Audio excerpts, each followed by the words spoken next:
1 month mahigit ko na ang ginagamit at nilalaro ang most powerful gaming phone this 2023 and isa lang ang masasabi ko. Grabe! Bakit grabe?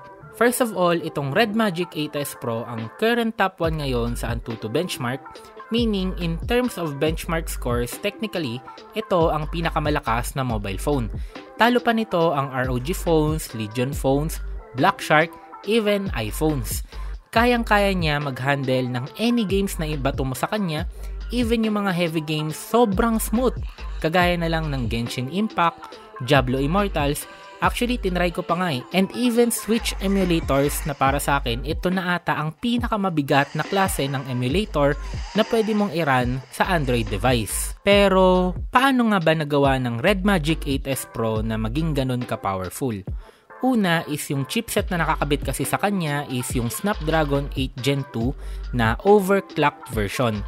Ibig sabihin, mas mabilis siya ng konti kaysa sa normal na Snapdragon 8 Gen 2. Considered na ito yung pinaka-the best na chipset na available ngayon for an Android phone. Dagdag mo pa dito is meron siyang 16GB LPDDR5X na considered ngayon as the fastest available RAM for a smartphone device. Pwede mong pa idagdag dito ang RAM extension niya na umaabot up to 10GB. Meaning, meron ka up to a total of 26GB na RAM for a mobile device. Napakatindi, di ba? Pagdating naman ngayon sa storage is available siya ng 256GB and 512GB.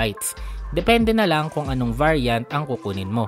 Pero ang the best part dito is naka UFS 4.0 na dito any variant na kunin mo. Which is ito naman is considered na may pinakamabilis na read and write speed para sa isang smartphone. By the way pala mga kaboom, kung nag-enjoy ka sa video na to, please click the subscribe button and ring the notification bell.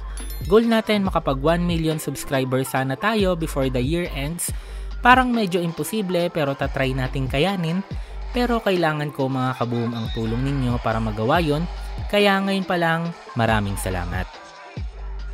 Now, even meron siyang napaka-solid na specs, what makes Red Magic 8S Pro as a gaming phone is yung features na meron siya.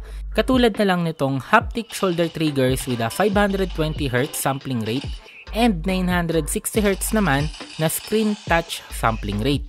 So expect nyo na sobrang bilis talaga ng responsiveness ng phone na to. Meron din siyang 11 layers. Imagine mo yun, 11 layers of cooling system.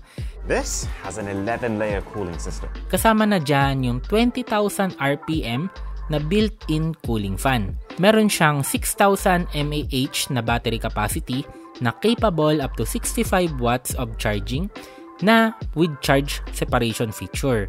Ibig sabihin, pwedeng-pwede ka ditong maglaro even nakasaksak pa yung mobile phone mo. Pagdating naman sa screen is meron siyang 6.8 inches 120Hz AMOLED display. Meaning, meron ka ditong malaking display, malinaw, at mabilis pa. Now, after a month na ginagamit ko tong phone na to is isa sa naging favorite ko ditong gawin is i-connect siya directly sa monitor via an HDMI to USB-C cable. Ang maganda dito is unlike screen mirroring na nakarely lang sa internet connection or via USB-C cable lang na nakakonect sa PC, is this time directly ang connection, direct ang output ng display from phone to the monitor. Meaning wala kang makikitang delay, buffering, or even lag habang naglalaro ka dito. So in a way, para kang may portable console. Pwede ka dito maglaro of course ng mobile games. Pwede mo pa dito gamitin yung mouse and keyboard via the built-in Red Magic X Gravity feature na kasama sa Red Magic 8S Pro. Tinry ko na din dito maglaro ng different emulators habang nakakonect sa controller and sobrang nakakatuwa and nakaka-enjoy. One thing na nagulat ako is pwede ka dito maglaro ng isang game sa monitor, then play a different game sa cellphone. Ganun kahalimaw yung Red Magic 8S Pro. Actually, para ka na ngang may mini PC since bukod sa paglalaro, pwede ka din dito mag-browse sa internet, mag-edit ng videos, manood ng movies, mag-access ng PowerPoint and Microsoft Word, all in landscape mode habang nakakonect sa mouse and keyboard on a monitor. And still, habang nakakonect ang phone sa monitor externally, pwede mo pa din magamit yung phone mo ng normal like mag-access ng Facebook habang ginagawa mo yung iba sa monitor. So parang may phone ka na naka-second monitor. Sa isang buwan na gamit ko yung phone na to, is masasabi ko na never talaga ako naka-experience ng any lag to any games. Pagdating naman sa overheating na isa to sa nakikita kong problem ng iba na nababasa ko sa Facebook, parang ako personally, hindi ko naman naramdaman ang performance issues. Oo, umiinit yung phone lalo na ang gamit ko lang lagi is yung out of the box na case, which is walang protection sa gilid. Kaya talagang matatouch ko talaga yung side ng phone pag naglalaro ako. So nararamdaman ko talaga yung heat. Lalo na if heavy game ang nilalaro ko. Partner pa dito pag naka-maximum yung refresh rate. Like for example, may time na naglalaro ako ng Firelight tapos tinodo ko yung settings, nilagay ko to 120Hz yung refresh rate. And tuloy-tuloy naman ako nakapaglaro pero around 4 to 5 games nakakaramdam na ako ng konting pag-init. Then after hours na ginagamit ko yung phone, talagang nafe-feel ko na may heat talaga yung phone. Pero pagdating naman sa performance is good pa din siya, walang naging problema. Hindi pa rin naman siya naglalag.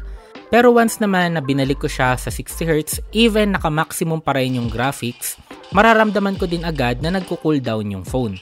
Possible solution siguro dito is pwede kang bumili ng third-party case para hindi mo masyadong maramdaman yung sides pag naglalaro ka, or pwede ka rin gumamit ng cooler or iset mo na lang to 60Hz yung settings pag naglalaro ka ng game na humiinit at 120fps.